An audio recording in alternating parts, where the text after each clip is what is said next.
laking bagay talaga ng pangopya, no? Kita nyo, lahat tayo. Tama? Tigilan mo nga yung mga sinasabi mo. Baka akala tama yung ginagawa natin. Sira ulo to. Nagmamadinis ka pa eh. Eh, totoo naman.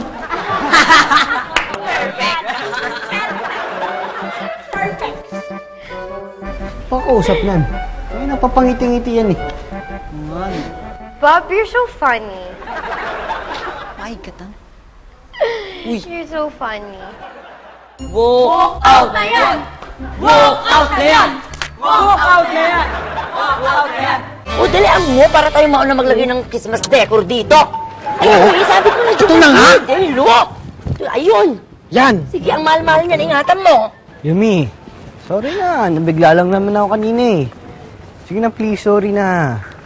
Yan ang hirap, Ethan eh. Pag nagkakamali, sorry lang yung katapat. Tapos susunod, okay lang na naman uli gumawa ng mali kasi sorry nga lang naman yung katapat eh. Sige na, aminin ko na. Nagselos ako nung narinig kong kausap mo yung mokong na yun. I mean yung British na na-meet mo sa London.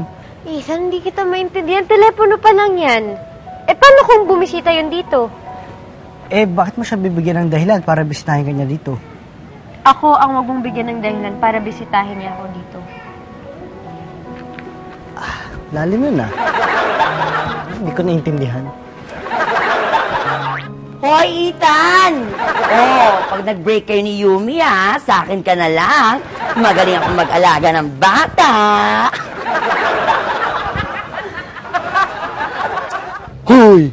Huwag mo sirain yung kinabukasan ng bata. Sabi mo dyan. Baka matroma yun. Wow, sirain yung kinabukasan. Eh, kesa naman sa'yo, wala ka nang kinapuhapunan. Kinabukasan pa kaya magsalita kayo. Ilagay mo yun dyan, hindi ko sasabit ko dyan.